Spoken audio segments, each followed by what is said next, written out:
메시지 8번입니다. 제목은 생명 안에서 왕으로서 다스림입니다.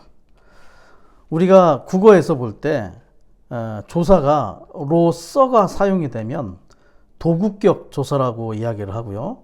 로서가 사용이 되면 자격격 조사라고 말을 합니다. 제목에서 왕으로서는 자격을 나타내는 것이죠. 자격격 조사가 사용된 겁니다. 우리가 하나님의 생명과 은혜로 인해서 왕으로 다스릴 수 있는 자격을 부여받게 되었다는 것을 말해주는 것이라고 볼 수 있겠죠. 창세기 1장 26절을 보면 하나님께서 사람을 창조하셨을 때 하나님의 형상을 따라 모양대로 사람이 창조되었다라는 말이 있습니다. 그리고 28절에서 보면 또 정복하고 통치하라는 말이 있죠. 여기에서 우리는 하나님께서 사람에게 두 가지 직분을 수행하도록 창조하셨다는 것을 알 수 있습니다. 형상은 그릇과 관련이 있죠.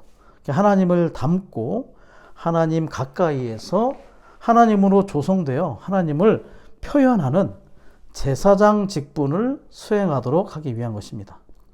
그리고 28절에서 말하는 통치권은 다스리는 왕의 직분을 위한 것으로서 하나님을 대표하기 위한 것이었죠. 특별히 통치권이라는 말은 어떤 전쟁이 있었음을 말하는 것입니다. 왕이 되는 것은 전쟁이 수반됨을 보여주는 거죠. 제사장은 하나님을 표현하기 위해, 왕은 하나님을 대표하고 또 하나님을 나타내기 위한 것으로서 이러한 목적에 따라, 이런 의도에 따라 사람이 하나님에 의해 창조되었음을 알 수가 있습니다. 그러나 불행하게도 사탄의 유혹으로 인하여 사람이 타락함으로 사람은 이 두 직분을 잃어버리게 되었습니다. 천사장 루시퍼의 경우에도, 사탄 이전의 루시퍼의 경우에도 에스겔 28장을 볼 때 세 가지의 직분이 주어졌음을 우리가 알 수 있습니다. 각종 보석으로 장식되었다는 것은 구약의 성막을 봉사하는 제사장의 의복, 그 의복의 가슴과 어깨에 보석으로 장식된 것과 같은 것으로 여겨질 수 있는데, 이것은 바로 루시퍼가 제사장의 직분이 있었음을 알려주는 것입니다. 그리고 손북과 필이라고 하는 악기가 준비되었다는 것은 고대의 왕에게 항상 악기로 연주해 주는 것을 의미하는 것이죠. 그렇기 때문에 그에게 왕의 직분도 있었다는 것을 말해주고 있습니다. 천사들 중에 가장 높은 위치에 있었다는 것이죠. 그리고 지혜가 가득한 자라고 말하는 것은 하나님의 뜻을 분별하는 신원자의 직분이 그에게 있었음을 가리키는 것입니다. 그도 역시 하나님을 향한 배역으로 인해서 이 직분들을 모두 잃어버리게 되었습니다. 그 메시지 8번의 주된 구절이 로마서로 이루어져 있죠. 그 로마서의 처음 4장은 하나님의 완전한 구원의 법리적인 구속의 방면을 보여주고요. 나머지 12장은 유기적인 구원의 방면을 보여주고 있습니다. 믿는 이들의 의롭게 됨을 시작으로 해서 죄에서 해방되고 거룩하게 되고 영을 따라 행함을 말하고 있죠. 그리고 결국 그리스도인의 생활의 마지막 단계인 그리스도의 몸을 체험적으로 실제화하는 것을 우리는 로마서에서 보게 될 수 있습니다. 자, 로마서 1번을 보면 로마서 1번은 주로 은혜가 강조가 되고 있습니다.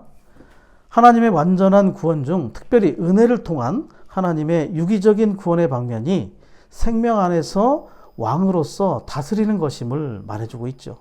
이 말은 우리가 하나님의 유기적인 구원 안에서 구원받는 정도가 생명 안에서 왕으로서 다스리는 정도를 결정하게 된다는 것을 말해주고 있습니다. 특별히 B번을 보실 때 법리적인 구속은 의의 선물로 언급이 되고 유기적인 구원은 은혜를 통한 것임을 말하고 있습니다. 선물이라고 말할 때 이것은 하나님께서 거저 주시는 것임을 말하는 것이죠. 구속이라는 단어의 정의 중에 한 가지는 이런 말이 있습니다. 구속이라는 것은 하나님께서 불의한 죄인들을 위하여 그리스도를 통하여 하신 일, 이루신 일인 것이죠. 이러한 하나님께서 이루신 일을 믿으면, 사람이 믿으면 구원을 받고 믿지 않으면 소용이 없는 일입니다. 구속은 죄를 통해 불의하게 된 사람을 위해 하나님께서 주시는 선물인 것입니다. 구속은 절차의 방면이죠. 그리고 목적은 은혜를 통한 유기적인 구원입니다. 의의 선물인 구속의 기초를 통해 은혜에 의한 유기적인 구원의 과정에 참여할 수 있게 되는 것입니다. 이 은혜가 우리의 영을 거듭나게 하고 혼을 변화시켜주고 종국에는 우리의 몸이 구속되는 체험이 있게 하는 것입니다. 계시록 22장 14절을 참고해 보면 말씀이 그렇습니다. 생명나무에 이르는 권리를 얻고 문들을 통하여 그 성 안으로 들어가도록 자기의 겉옷을 빠는 사람들은 복이 있다, 이렇게 얘기하죠. 여기에서의 겉옷은 사람의 행위를 말하는 것입니다. 그래서 겉옷을 빤다는 것은 어린 양의 피로 자기 행위를 씻어서 자기 행위를 깨끗하게 지키는 것을 말하는 것이죠. 의의 선물인 법리적인 구속을 날마다 이렇게 우리 행위들을 어린 양의 피로 씻음으로 적용함으로 말미암아 우리는 생명나무를 누리는 것을 상징하는 유기적인 구원에 참여하게 되는 것입니다. 의의 선물의 기초인 구속을 늘 우리의 기초로 하여 은혜로 유기적인 구원을 이루게 되고 유기적인 구원에 참여하게 될 수 있다는 것입니다. 10번입니다. 10번에서 그리스도를 추구함으로 얻는 가장 높은 성취는 그분의 신성한 생명 안에서 그분의 넘치는 은혜를 통해 그분과 함께 왕으로서 다스리는 것이다 라고 말을 하죠. 은혜는 우리 안에서 거듭남과 변화와 변형, 성숙과 또 영광스럽게 됨의 과정을 통해서 맏아들이신 그리스도와 같은 형상이 됨으로써 그분이 왕으로서 오실 때 그분과 함께 같은 직분 안에서 다스림의 보상과 위치에 있게 될 것임을 말하는 것입니다. 우리가 이전에는 죽음이 왕으로서 우리를 다스렸죠. 그렇지만 이제는 은혜가 우리 안에서 우리를 다스리고 있습니다. 찬송가 248장 1절 가사를 보면 죄 대신한 은혜 내 맘속 다스려 날 죄의 권능 벗게 해 옛 성품 벗게 해 은혜에 족하니 부족함 없네 라는 가사가 있습니다. 의의 선물과 은혜로 말미암아 죄의 결과물인 죽음을 대치하여 은혜가 우리 안에서 왕으로서 다스리게 되었습니다. 히브리서 4장 16절에 따르면 은혜는 어디서 기원하죠? 바로 보좌에서 기원함을 알 수가 있습니다. 보좌는 하나님의 다스림과 통치를 상징하고 있습니다. 은혜의 근원이 보좌이고 은혜가 보좌와 연결되어 있기 때문에 은혜가 왕으로서 다스리는 것은 아주 자연스러운 것입니다. 그러나 우리에게 은혜의 결핍이 있을 때마다 그 기회를 틈타서 죽음이 우리 안에서 왕으로서 다스릴 수 있음을 우리는 알 필요가 있습니다. 그래서 우리는 은혜가 결핍되지 않도록 항상 은혜를 얻고 은혜를 추구하는 생활이 필요한 것입니다. 어떤 무리에 대해서 지배력이 있는 사람을 우리는 뭐라고 하죠? 카리스마가 있는 사람이라고 말을 하죠. 그런데 여기에서 카리스라는 말은 헬라어로 은혜를 뜻합니다. 이 카리스가 영어로 변형된 것이 그레이스가 된 것이죠. 그리고 마지막에 마라고 하는 전미어는 어떠한 것의 결과를 나타낸다고 합니다. 그래서 카리스에 마가 더해진 카리스마는 은혜를 얻은, 은혜를 받은 결과라고 해석을 할 수 있겠죠. 그런데 이 용어가 19세기의 사회학자 막스 베버라는 사람이 자신이 쓴 책 경제와 사회라는 책에서 카리스마를 이렇게 인용을 했다고 하죠. 비범한 리더가 지닌 속성을 통해 사회를 지배를 하는 것, 이렇게 해석을 했답니다. 이때부터 이 용어는 사회학적인 용어로 두루 사용되기 시작했죠. 그리고 요즘은 어떻습니까? 대중적으로 사용되기에 이르고 있습니다. 그래서 카리스마라는 말은 어떤 지배력이라는 뜻으로 많이 이렇게 인용이 되고 있는데, 사실 성경적으로 보면 가장 카리스마가 있는 사람은 하나님의 은혜를 넘치게 받고 이 은혜를 통해서 생명 안에서 왕으로서 다스리는 사람이 정말 카리스마가 있는 사람일 것입니다. 은혜를 넘치게 받은 결과 우리는 생명 안에서 사탄, 세상, 죄, 육체, 우리 자신, 주변의 모든 환경을 정복하고 복종시키고 다스릴 수 있는 것입니다. 은혜를 통해서 우리는 우주 안에서 가장 소극적인 것들을 다스릴 수 있게 되는 것이죠. 은혜가 왕으로서 다스릴 때 죄와 죽음과 사탄은 정복되고 우리의 발밑에 있게 되는 것입니다. 이러한 다스림은 원칙적으로 우리가 제한과 규제받음이 필요함을 말해주는 것이죠. 우리가 은혜이신 그리스도의 합당한 통제와 다스림 아래, 질서와 규제 아래 있을 때 우리에게는 자연스럽게 다스리는 권위가 주어지게 되는 것입니다. 그래서 우리는 자주 은혜이신 하나님 자신 앞에 나와야 할 필요가 있습니다. 이 은혜로 충만하게 될 때까지 거듭거듭 은혜를 얻어야 할 필요가 있는 것이죠. 은혜가 우리를 채우도록 우리가 허락해 드릴 때에 은혜는 우리 안에서 왕으로서 다스리게 됩니다. 왕으로서 다스리는 은혜는 넘치는 은혜 뒤에 오게 된다고 합니다. 그렇기 때문에 우리에게 은혜가 부족하다면 은혜가 우리 안에서 왕으로서 다스릴 수가 없는 것입니다. 은혜가 우리 안에서 왕으로서 다스릴 수 있도록 우리는 계속해서 넘치는 은혜를 공급받기 원합니다. 히브리서상 16절에서 제시하는 것처럼 우리는 때를 따라 돕는 은혜를 향하여 은혜의 보좌 앞에 끊임없이 또 담대히 나아갈 필요가 있습니다. 계속해서 열어드릴 필요가 있는 것이죠. 영어로 find grace에서 find에 해당하는 헬라어는 퓨리스코라는 단어가 사용되는데 이 단어는 찾다, 발견하다의 의미가 있죠. 은혜라는 것은 찾고 발견하는 적극적이고 능동적인 태도를 지닌 이들의 몫이고 분기심을 말해주는 것입니다. 은혜의 보좌는 우리의 연합된 영과 연결되어 있습니다. 날마다 우리는 아침부터 우리의 영 안에 들어가서 은혜의 보좌를 향하여 은혜를 찾고 발견하여 은혜를 얻을 필요가 있습니다. 이 구절의 자매 구절이 창세기 6장 8절인데요. 그 구절에 이런 말씀이 있죠. 그러나 노아는 여호와 앞에 은총을 입었다. 여기서도 find의 과거형인 found가 사용이 됩니다. 히브리어로 이 find에 해당되는 히브리어 단어는 마차라는 단어가 사용되는데 이 단어 역시 찾다, 발견하다의 의미를 가지고 있죠. 그리고 앞에 그러나라고 하는 접속사로 시작됐다는 것은 당시에 다른 모든 사람들이 여호와의 은총을 찾는 사람이 없었지만 오직 노아만이 여호와의 은총을 찾고 은총을 얻은 자였음을 보여주는 것이죠.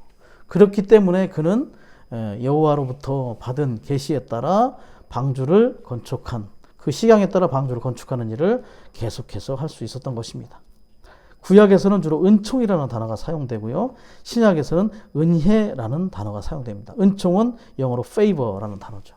은총은 어느 정도의 미덕과 연관이 있는 단어입니다. 그렇지만 은혜는 우리의 누림이 되시는 삼위일 하나님 자신, 인격에 해당되는 것이죠. 은혜는 인격이신 하나님 자신입니다. 매일매일 우리에게 공급해 주시는 은혜의 분량의 몫을 찾고 발견하기 위하여 은혜의 보좌 앞에 담대하게 나아가는 자들이 될 수 있기를 원합니다. 우리가 참으로 하나님의 유기적인 구원을 체험하고 있는지를 알기 위해서는 우리가 그리스도의 생명과 은혜 안에서 왕으로서 현재 다스리고 있는지를 볼 필요가 있는 것입니다. 얼마나 많은 그러한 생명의 공급과 은혜가 필요한지를 우리가 알 수 있는 대목이라고 볼 수 있겠습니다. 자, 로마서 2번은요. 생명 안에서 왕으로서 다스리는 체험으로 생명이 많이 강조가 됩니다. 우리가 거듭났을 때 우리는 왕가의 생명으로 거듭났음을 알 필요가 있습니다. 생명 안에서 왕으로서 다스린다는 것은 우리 안에 분배된 생명이 왕의 생명이기 때문에 가능한 것입니다. 우리가 받은 생명은 우리가 모든 것을 왕으로서 다스릴 수 있게 해주는 것이죠. 이 생명은 우리를 보좌에 앉히고 왕으로서 다스리게 하며 만물을 다스릴 수 있게 하는 것입니다. 우리 모두는 신성하고 영적이고 하늘에 속한 왕족의 왕가의 생명으로 거듭나게 되었습니다.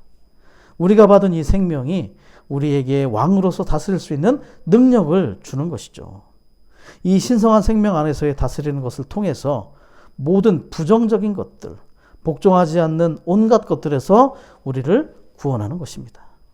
특별히 그분의 유기적인 몸을 건축을 이루기 위해서 죄와 세상과 사탄과 타고난 사람, 자아와 개인주의를 왕으로서 다스리는 것입니다. 그래서 우리는 반드시 이 왕권을 사용하기를 배워야 할 필요가 있습니다. 우리는 어떠한 반역적인 것들을 표현하는 그러한 말도 하지 않기를 배워야 합니다. 왕다운 왕의 권위를 사용하는 그러한 말을 배울 수 있기를 원합니다. 이것은 바로 신성한 생명의 다스림 안에서 하나님의 권위에 복종함으로 우리가 승천의 위치에서 하나님의 권위를 사용하여 주님과 함께 왕으로서 다스릴 수 있다는 것을 말하는 것입니다. 또 하나의 중요한 포인트는 생명 안에서 다스리는 것의 의미는 신성한 생명의 다스림 아래에 있는 것을 말하는 것입니다. 두 본이 우리에게 제시가 되고 있죠. 그리스도께서는 아버지의 신성한 생명의 다스림 아래에 있으므로 생명 안에서 왕으로서 다스리는 것의 본이셨습니다. 바울 역시 신성한 생명의 다스림 아래에서 생활하고 사역한 사람의 본입니다. 이러한 본들의 공통된 특징은 신성한 생명의 다스림 아래 있던 그러한 존재라는 것이죠. 바울의 본을 한번 보겠습니다. 사도행전 28장 29절은 바울이 이탈리아로 향하고 있을 때를 말하는데 당시 바울의 외적인 신분은 죄인이었습니다. 그러나 어떤 상황이 발생하자 그는 죄인이 아니라 배 안에서 왕으로 나타나게 됩니다. 당시에 바울은 초월한 생활을 살았죠. 그리고 배 안에 76명의 사람들이 바울이라는 왕의 다스림 아래 있었던 것입니다. 바울은 죄인으로서 염려하고 있지 않았습니다. 염려를 바울은 왕으로서 다스릴 줄 알았습니다. 염려의 영역을 뛰어넘는 생활을 했던 거죠. 신성한 속성들이 바울의 인성의 미덕들을 통해 표현되고 있었던 것입니다. 죄인이었던 바울이 존중을 받는 것은 너무나도 당연한 그러한 결과였습니다.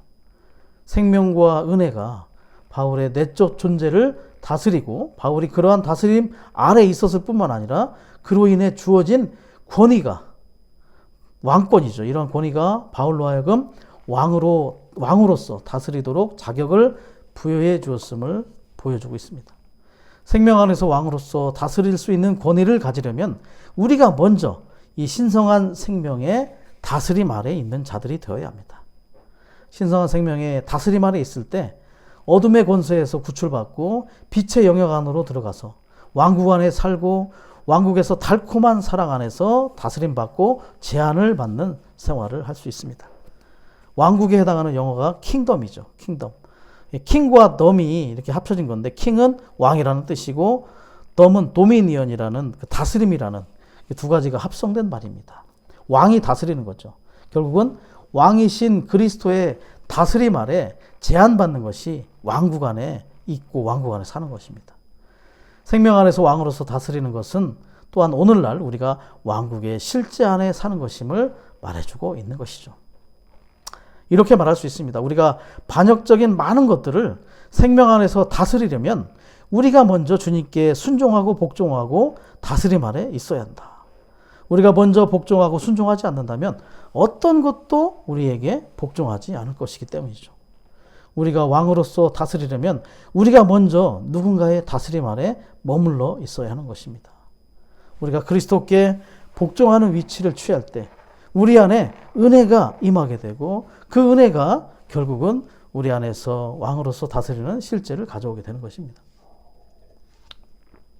민수기 16장을 보시면 고라와 다단과 아비람이 모세와 아론을 대적하여 일어났을 때 모세는 얼굴을 땅에 대고 엎드려 자신을 여호와께 복종시켰죠. 그의 복종으로 여호와께서 오셔서 그 상황을 처리하실 수 있었습니다. 겉으로 보기에는 모세가 통치하고 다스리는 것 같지만 사실은 여호와께서 왕으로서 다스리신 것입니다. 이것은 모세의 복종에서 비롯된 것입니다. 오늘날 우리도 이렇게 주님께 늘 복종한다면 우리 안에 은혜가 충만해지겠죠. 우리 안에 충만해진 이 은혜가 우리 안에서 왕으로서 다스리는 그러한 체험을 우리도 할 수 있게 되는 것입니다. 결국 은혜가 다스린다는 것은 인격이신 은혜의 실제이고 인격이신 그리스도가 우리를 통해 다스리는 그러한 실제인 것입니다. 사랑하는 위트니스 리 형제님께서도 어떤 소요가 일어날 때마다 다만 주님 앞에 나가셨다고 했습니다. 우리가 우리의 손으로 누군가를 어떤 상황을 처리하려고 하기보다는 주님 앞에 나아가서 은혜를 얻고 주님의 인도하심을 구하는 것을 배우는 것은 우리에게 너무나 중요한 생명 안에서 왕으로서 다스리는 이것의 중요한 공과임을 알기 원합니다. 구약시대의 여호와께서 그분의 백성에게 왕으로서 존중을 받으실 때에는 그들의 모든 원수가 그들에게 복종하게 되었습니다. 그러나 하나님의 백성이 하나님께서 통치하시는 것을 거절했을 때 원수가 주도권을 잡게 되었고 그 백성들의 부르짖음이 아무런 효력이 없게 되었죠. 그럴 때 예루살렘은 회파되었고 성전은 파괴되고 그들의 간증인 언약궤도 빼앗기고 포로로 붙잡혀가기까지 하게 됩니다. 모든 원인이 뭐냐면 하나님을 권위로 존중하지 않았기 때문입니다. 오늘 우리도 하나님을 하늘의 보좌에만 계시도록 제한하고 우리의 삶의 보좌에 앉으시도록 허락해 드리지 않는다면 우리가 구하는 모든 것이 아무런 소용이 없게 되는 것입니다. 하나님을 우리의 권위로 존중하고 그분께 복종하는 공과를 배움으로 그분의 보좌로부터 흘러 공급되는 생명의 은혜를 구하는 자들이 될 필요가 있는 것입니다. 우리가 끊임없이 주님과 교통하고 영을 따라 행하며 하늘에 속한 생명을 산다면 우리는 하늘에 속하고 승천의 위치에 거하게 되는 것입니다. 높은 곳에 거하여 사탄을 처리할 수 있게 되는 것이죠.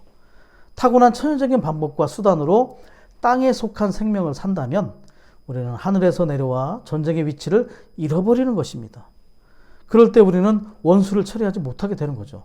사탄의 일을 무효화시킬 수 없는 것입니다. 사탄은 집회 안에서도 우리에게 죽음을 퍼뜨리지만 우리의 생활 가운데서도 불필요한 빈곤 혹은 질병을 보내기도 하는 것이죠.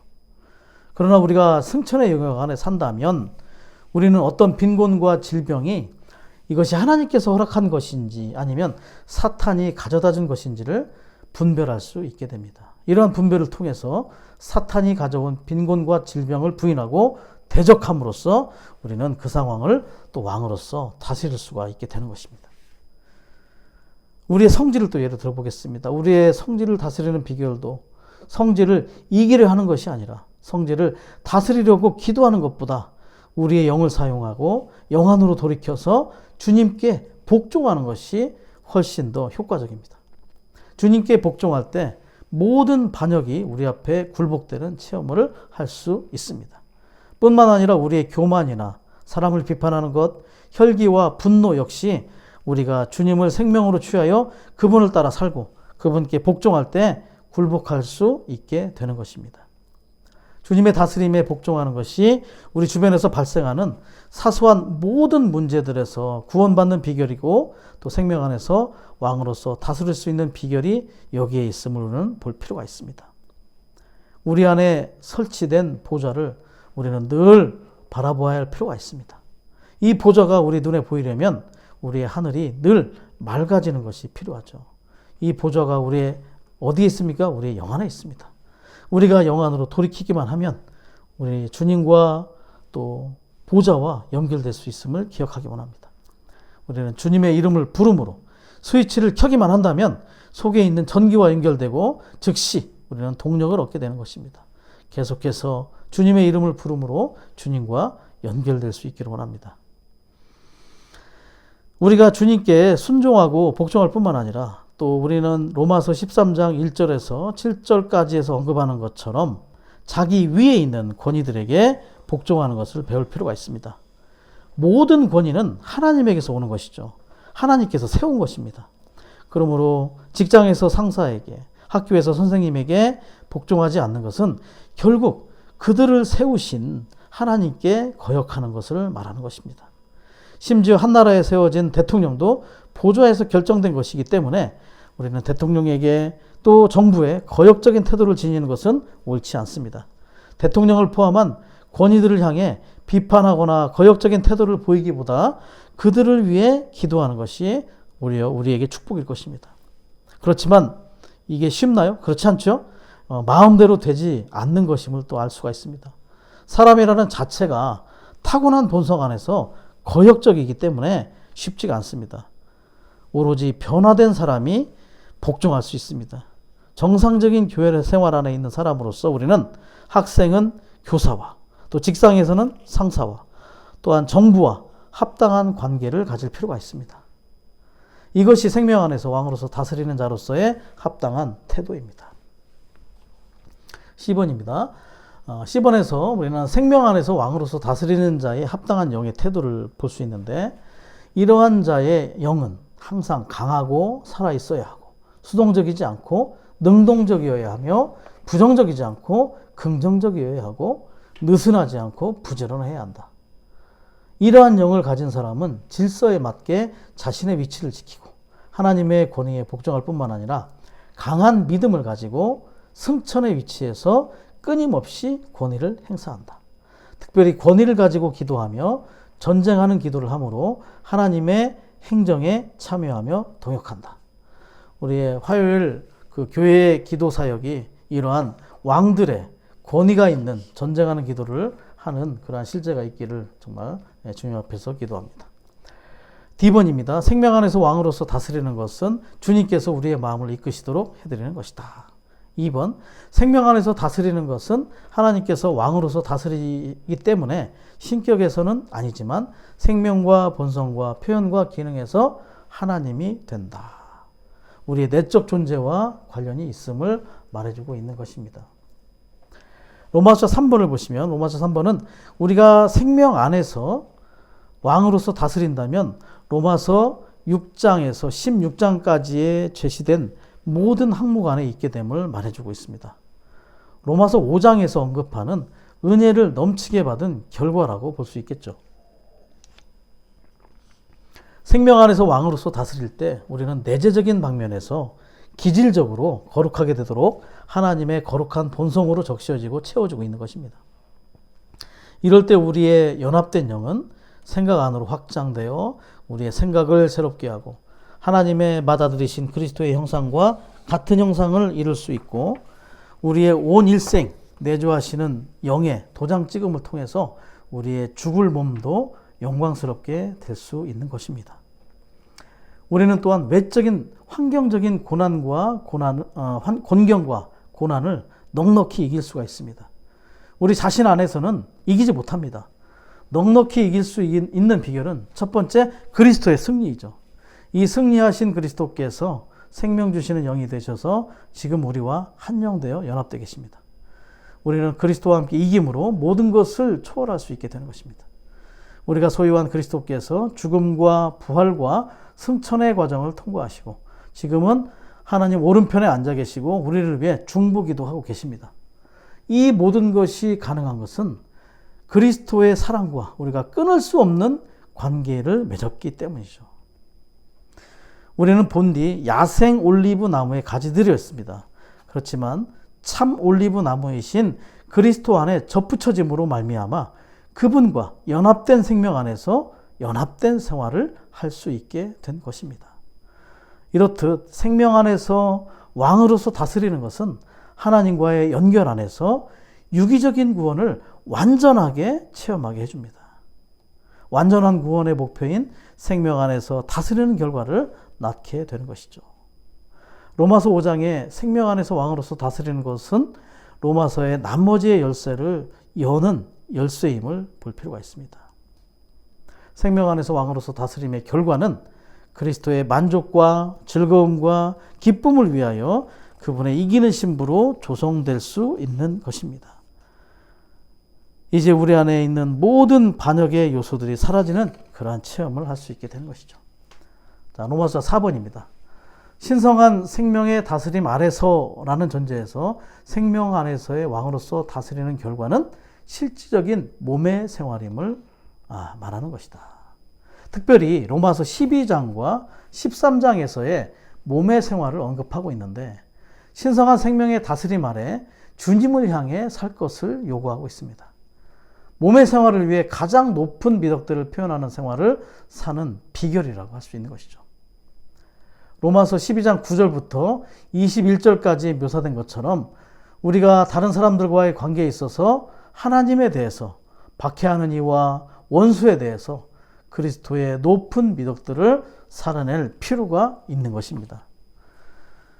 이것을 위해서 우리의 영과 혼과 몸을 분별하여 드리는 세 가지 관점에서 나열을 하고 있습니다. 개요의 순서를 좀 바꿔보도록 하겠습니다. 먼저는 몸을 드리는 문제입니다. 로마서 12장 1절로서 우리의 몸을 살아있는 희생 제물로 드려야 한다라고 말하죠. 그리스도의 몸의 생활인 교회 생활이 실현되기 위해서 우리의 온 존재를 드려야 하는데 먼저 몸을 드리는 부분입니다. 로마서 6장 13절에서는 우리의 몸의 지체를 불의의 무기로 죄에게 내어주지 말고 전쟁과 봉사를 위한 의의 무기로 드리라고 말을 하고 있습니다. 워치만 형제님의 일화가 생각이 납니다. 마작을 하는 사람들이 네 형제님에게 마작에 동참하도록 권유했지만 형제님께서는 이렇게 말을 했다가 하죠. 나에게는 마작에 사용할 손과 발이 없습니다. 우리는 우리의 지체를 죄에게 사용되지 않고 오직 그리스도의 몸을 위해 사용되도록 드려질 필요가 있습니다. 두 번째는 로마서 12장 2절로서 혼의 변화의 부분이죠. 특별히 혼에 인도하는 부분인 생각이 새로워짐으로 변화될 필요가 있습니다. 혼이 변화됨을 체험함으로 우리는 마땅히 생각해야 할 것 이상으로 자신을 더 높게 생각하지 말고 하나님께서 각 사람에게 나눠주신 믿음의 분량에 따라 분수에 맞게 생각할 필요가 있습니다. 12장 3절에서 말을 하죠. 왜냐하면 그리스도의 몸 안에 많은 지체가 있고 모든 지체가 같은 기능을 가진 것이 아니기 때문이다. 서로 지체 안에서 존중함이 있게 되는 것입니다. 우리의 생각은 야생마와 같다고 말합니다. 우리가 생명 안에서 왕으로서 다스릴 때 우리의 생각에 고삐가, 이 야생마가 고삐가 채워지듯이 생각이 고삐가 채워진다고 말합니다. 우리는 또한 빌립보서 2장 5절에서 또 8절까지 말하는 것처럼 예수님 안에 있는 생각을 가질 필요가 있습니다. 주님 자신을 7단계로 겸손하게 낮추셨죠. 자신을 비우셔서 노예의 모습을 가지시어 사람들과 같은 모양이 되셨고 그분 자신을 낮추시고 또 순종하시어 십자가에서 죽기까지 하셨습니다. 우리는 그리스도의 몸 안에서 이렇듯 겸손하게 될 필요가 있습니다. 생각의 방면이었습니다. 그리고 비번의 1번에서처럼 위선이 없이 사랑해야 하고 형제 사랑으로 서로 뜨겁게 사랑해야 한다라는 말이 있죠. 이 부분은 혼의 또 사랑의 방면이죠. 사랑의 혼의 방면. 비번의 3, 4, 5번도 혼의 문제입니다. 우리는 환난 가운데 견뎌야 한다. 그리고 기뻐하는 사람들과 함께 기뻐하고 우는 사람들과 함께 울어야 한다. 그리고 할 수 있는 대로 모든 사람과 화평하게 지내야 한다. 우리는 서로 사랑하는 것 외에는 누구에게든지 아무 빚도 지지 말아야 하고 우리의 이웃을 우리 자신처럼 사랑해야 한다라고 말하죠. 네, 혼의 문제, 특별히 혼의 사랑의 문제, 감정의 문제 다 포함되어 있습니다. 그리고 비번의 2번은 영의 문제를 얘기하는데 로마서 12장 11절에 해당이 됩니다. 우리는 열심을 내어 게으르지 말고 영 안에서 불타서 주님을 섬겨야 한다. 여기에서 드려진 몸, 그리고 변화된 혼, 불타는 영, 이 세 가지는 모두가 다 합당한 교회 생활을 하는데 결코 없어서는 안 되는 것들입니다. 교회 생활에 우리의 몸을 드린 후에 우리의 혼 안에 있는 생각에서 나온 의견에 빠지기가 너무 쉽죠. 그 결과 교회 생활에서 우리가 손상당하게 됩니다. 그러므로 우리의 혼, 특별히 혼의 생각이 많이 변화될 필요가 있습니다. 그러나 생각이 변화된 후에 우리는 쉽게 소극적이거나 잠자는 상태에 빠질 수가 있기 때문에 그럴 때 우리는 분발되고 격려받아서 교회 생활에서 적극적인 방식으로 전진할 수 있도록 영 안에서 불탈 필요가 있는 것입니다. 특별히 제가 강조하고 싶은 것은 B번의 4번에서처럼 우리의 혼은 기뻐하는 사람들과 함께 기뻐하고 우는 사람들과 함께 울 줄 아는 사람이어야 한다. 다른 사람들에게 아주 높은 미덕을 표현하는 사람이 되어야 할 필요가 있죠. 우리는 아주 감정이 풍부한 사람이 되어야 합니다. 왕으로서 다스리는 것에 소극적인 방면들은 사탄, 죄, 세상, 육체, 자아 등을 다스리는 것이지만 적극적인 방면에서 우리는 특별히 연약하고 믿음이 약한 이들을, 연로한 이들을 돌볼 줄 알아야 되고 그 돌봄으로 다스릴 줄 알아야 합니다. 우는 사람들이라는 것은 그들에게 슬픔과 괴로움과 고통과 고난이 있을 수 있는 사람들입니다. 이러한 이들을 체휼하고 동정하고 긍휼히 여길 줄 아는 그러한 왕들이 될 필요가 있는 것이죠. 생명 안에서 왕으로서 다스리는 적극적인 방면입니다. 창세기에 등장하는 야곱의 12 아들들 중에서 유다의 예를 들어보겠습니다. 형제들이 아버지 야곱이 특별히 사랑하는 아들 요셉을 주기로 했을 때 죽이지는 말자고 한 이는 루벤과 유다였습니다. 그리고 이 요셉이 많은 과정들을 통과한 후에 이집트의 총리가 되어 다스릴 때 형들이 가나안 땅의 기근으로 인해서 이집트에 양식을 구하러 왔을 때에 여러 상황들 중에서 이집트로 데려온 막내 동생, 자기 요셉의 동생이었죠. 베냐민을 요셉이 볼모로 두려고 했습니다. 그럴 때 가나안 땅에 있는 그 연로한 아버지가 받을 충격을 생각해서 요셉에게 변명하는 사람이 있었습니다. 그게 누구냐면 유다였죠. 결국은 이 유다가 장자권 중에 왕의 직분을 나중에 얻게 됩니다. 여기서 우리는 왕의 주권을 살펴볼 수가 있습니다. 르우벤이 사실은 장자였지만 적절치 못한 죄를 범함으로 장자권을 잃어버렸죠. 그때부터 이 형제들 안에서 인도하는 방면에서 유다가 많이 등장하기 시작합니다. 그리고 비로소 왕의 직분을 얻게 되는데요. 이 왕의 조건은 가장 연약한 동생 요셉을 동정하고 또 보호할 수 있었습니다. 그리고 가장 연로한 아버지인 야곱을 체휼하고 변호하고 대변할 줄 아는 아들이었죠. 오늘날 교회 안에서 어떤 사람이 왕이겠습니까? 왕이 되는 조건은 가장 연약하고 어린 성도들을 동정하고 보호할 줄 알고, 그리고 노약자를 돌볼 줄 아는, 체휼할 줄 아는 그러한 자가 합당한 왕으로서 다스릴 수 있는 자격이 있는 것입니다. 에베소 4장 2절을 보면 이런 말씀이 있죠. 모든 일에 겸허하고 온유함으로 또 오래 참음으로 사랑 안에서 서로를 짊어지는 것.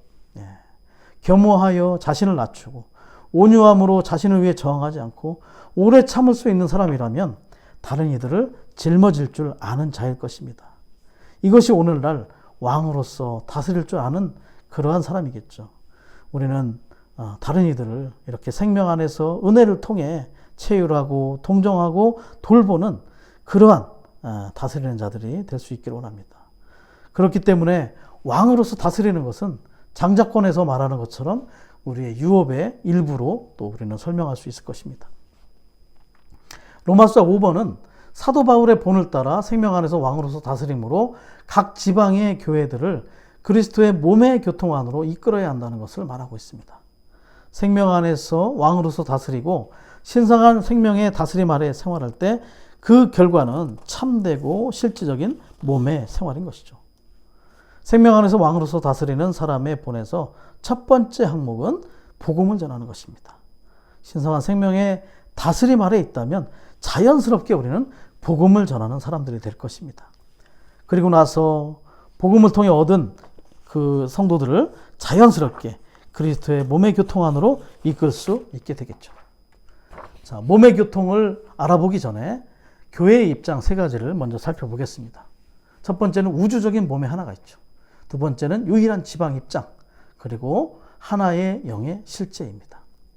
지방 교회들은 모두 절차이고요. 목적은 바로 우주적인 몸입니다. 이 우주적인 몸 안에 하나의 영의 실제, 한 성령의 생명의 순환, 그 영의 순환이 있는데 이 순환이 바로 그리스도의 몸의 교통인 것입니다. 몸의 본질인 그 영이 순환하실 때 그 영 안에 포함된 신성과 인성과 그리스도의 인격과 죽음과 부활이 함께 순환함으로 말미암아 우리가 그러한 요소들을 체험할 수 있게 되는 것이죠. 그리스도의 우주적인 한 몸을 구성하는 모든 교회들 가운데는 조직이 있을 수 없습니다. 그리스도의 몸의 교통이 있을 뿐이죠. 교통이 없으면, 몸의 교통이 없으면 조직으로 떨어질 수가 있습니다. 모든 교회들이 이 순환, 즉 몸의 교통 안에 머문다면 교회들은 아주 건강하게 될 것입니다. 이러한 신성한 몸의 교통, 그 영의 순환이 그리스도의 몸 안에서 사는 생활의 실제가 되는 것이죠. 수세기 동안 주님은 이 교통의 부족으로 좌절당하셨습니다. 주님은 속히 오겠다고 말씀하셨지만 아직도 못 오고 계시는데, 그 이유는 믿는 이들이 개인적이고 독립적이고 자기 의견을 고집하고 분열적이기 때문이라는 것입니다. 로마 가톨릭은 조직을 통해서 사람을 통제했죠. 종교개혁을 통해서 일어났지만 여전히 분열이 거듭되고 있습니다. 신성한 교통이 교회를 또 믿는 이들을 통제하지 못했기 때문에 사탄은 온갖 방해를 통해서 이 교회를 이 교통에서 계속 또 단절시키려고 최선을 다하고 있습니다. 그래서 교회 안에 조직이 들어와서 계급제가 되고 몸의 지체들의 기능을 파괴하고 가증한 것들을 섞어버리고 진리가 아닌 교리로서 교회의 죽음에 이르도록 가득하게 되는 것이죠. 우리가 몸의 생활을 실행하고 실제화하기를 원한다면 먼저 우리의 자아를 처리해야 합니다. 자아를 중심 삼고 자아를 추구하고 자아의 의견, 자아를 높이는 것, 이런 것들을 버려야 합니다. 자아는 몸 안에 가져오는 암세포와 같은 그러한 것임을 알아야 되는 거죠. 아가서 2장 15절에 언급하는 것처럼 자아에서 나온 모든 것은 포도나무에 꽃이 필 때 포도원을 허무는 작은 여우와 같은 아주 교활한 것입니다. 두 번째는 우리의 독립적임을 잃어버려야 합니다. 몸의 생활에서 독립은 없습니다. 의존이 있는 것이죠. 교회 생활의 실행을 위해서 우리는 결코 독립적이지 않기를 배워야 합니다. 독립을 선언하는 순간 무엇이 온다? 죽음이 옵니다. 독립은 죽음, 의존은 생명. 우리는 지체들로서 서로 연결되어 있어야 하고 누구와 연결되어 있는지를 진지하게 점검해 볼 필요가 있습니다. 이영진님 그랬죠. 나에게 전후, 상하, 좌우 누구와 연결되어 있는지를 우리는 살펴볼 필요가 있다. 만약에 어떠한 사람이 생각난다면 우리는 연결 안에 있는 것이지만 어떠한 이름도 생각이 나지 않는다면 우리는 연결되어 있지 않은 것이다. 우리는 몸의 지체로서 몸 안에 함께 이렇게 연결되어 있을 필요가 있습니다. 세 번째, 우리가 몸의 생활을 실제하고자 한다면 항상 조화를 유지하기를 배워야 한다. 그렇다고 해서 잘못된 일에서 일치되어야 한다는 것은 아닙니다. 비록 우리가 논쟁이 있을 수 있지만 논쟁도 조화 가운데 있는 논쟁이어야 한다. 조화와 행복과 기쁨 가운데 논쟁이고 또 심지어 이것을 아름다운 논쟁이라고 말을 하셨습니다. 그래서 우리는 조화되기를 배워야 한다는 것이죠. 논쟁 가운데 있지만 여전히 그 조화 가운데 있는 논쟁이어야 합니다. 네 번째로 우리는 그리스도와 그분의 몸보다 더 중요한 것은 아무것도 없다는 것을 기억해야 한다. 오직 주님 자신과 그분의 몸이 최우선이다. 무언가를 행하거나 말할 때 그리스도와 교회보다 더 중시해서는 안 된다는 의미입니다. 이것이 우리의 위임입니다. 이러한 몸의 교통이 실제적으로 우리 안에 이러한 흐름이 있다면, 몸의 교통에 흐름이 있다면 참된 건축이 우리 안에 있게 되는 거죠.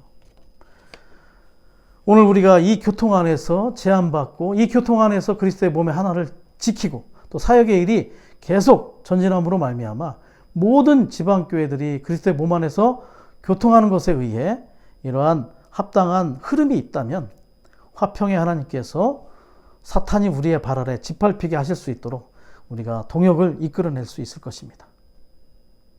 위트니스 리 형제님의 사랑의 말씀이라는 책에서 인용된 것을 참고해 보겠습니다. 야심, 교만, 자기 정당화, 그리스도의 죽음과 같은 형상이 되지 않는 것, 이 네 가지가 두더지들이다. 우리가 이 네 문제들을 처리한다면 주의 회복은 즉시 부흥될 것이다. 다시 한번 해볼까요? 네 가지. 야심, 교만, 자기 정당화, 그리스도의 죽음과 같은 형상이 되지 않는 것. 네. 주님께서 2000년이라는 시간을 통과하셨지만 몸의 건축에 대해서 아직도 성취한 것이 없게 된 이유가 바로 몸의 교통의 부재인 것으로 우리는 그것을 알기를 원합니다. 우리 안에 몸의 교통이 충만하기를 원합니다. 이 또한 생명 안에서 왕으로서 다스리는 것의 결과 중에 하나인 것을 보기 원합니다. 이제 마지막 중점, 로마서 6번인데요. 로마서 16장을 언급하면서 사도 바울의 본을 따라서 모든 성도들을 그리스도의 몸 전체에 섞이는 생활 안으로 이끄는 것을 제시하고 있습니다. 바울은 그리스도의 몸의 교통 안에 완전히 잠겨 있는 사람이었죠. 이러한 사람의 생활과 사역을 통해서 우리는 참되게 생명 안에서 왕으로서 다스린 것의 표본을 볼 수 있는 것입니다. 로마서 16장에서 28명의 이름을 언급했다는 것은 성도들 한 명 한 명에게 무난함이 바울이 성도들 각 사람을 아주 잘 알고 이해하고 또 많이 돌보았다는 것을 보여주고 있습니다. 이러한 추천과 문안, 그리고 성도들 간의 상호 관심, 교회들 간의 상호 교통, 이러한 것들이 이러한 16장에서 우리에게 제시해주고 보여주고 있는 거죠. 이런 합당한 섞임과 교통을 배우고 또 우리가 적용함을 통해서 우리는 사탄이 우리의 발 아래에 속히 짓밟히게 되는 것을 체험하게 될 것입니다. 특별히 겐그레아 교회의 여집사인 베베 자매에 대해서 얘기를 했는데, 이 자매는 많은 이들을 또 바울의 후원자였습니다. 바울을 돕고 격려하고 또 공급하는 자매였죠. 어떤 희생이나 대가를 치르더라도 성도들을 섬긴 자매였습니다. 우리도 교회 생활에 우리가 진심이라면 어떤 희생을 치르더라도 교회를 섬기며 돌볼 부담을 가질 것입니다. 교회 생활을 실행하기 위한 첫 번째 요건은 바로 교회를 섬기는 것입니다. 바울은 베베 자매를 가장 먼저 언급함으로써 높이 평가하고 존중하고 있었음을 보여주고 있는 거죠. 자, 바울의 동역자인 브리스가와 아굴라 부부가 있죠. 바울의 목숨을 위해서 자기들의 목을 내놓은 사람들이었습니다. 이 부부는 자신들의 생명을 귀한 것으로 여기질 않았어요. 자신들의 생명을 희생해서라도 기꺼이 교회를 돌보았던 사람들이죠. 위트니스 형제님은 우리도 이 부부처럼 교회 생활을 위하여 우리의 생명을 내놓을 필요가 있다고 교통하셨어요. 이 가정은 항상 교회를 위해 열린 가정이었습니다. 원래 이 부부는 바울의 직장인 복음 친구들이었죠. 그렇지만 후에 바울의 동역자들이 되었습니다. 늘 주님이 바울에게 보여주시는 최첨단의 계시가 그들에게 있었어요. 심지어 에베소 교회에서는 시대 사역에 불분명하고 요한의 침례만 알고 있었던 아볼로를 데려다가 하나님의 길을 더 정확하게 설명해 주기도 하였다라고 말할 정도로 그들에게는 사역에 대한 계시가 아주 풍성했었죠. 이러한 바울의 추천과 문안이 성도들 간의 상호 관심, 교회들 간의 상호 교통을 나타내고 있는 것입니다. 우리의 마음은 우리의 지방을 포함한 모든 교회들을 품은 만큼 아주 넓고 광대한 그러한 마음을 갖기 원합니다. 우리의 교회 생활 안에서 생명과 은혜에 충만한 가운데 생명 안에서 왕으로서 다스림이 충만함으로 내적으로 우리 안에서부터의 변화와 성숙의 과정을 통해서 우리 안에 있는 모든 반역적인 요소들을 다스리는 그러한 다스림이 있을 뿐만 아니라 외적으로는 가장 높은 미덕을 표현하는 생활을 통해서 몸의 원활한 교통을 통해 실질적인 몸이 건축되는 것을 체험하게 되므로 하나님의 경륜을 완성하는 일에 동참하는 이들이 우리 모두가 될 수 있기를 원합니다. 주님을 찬양합니다. 아멘.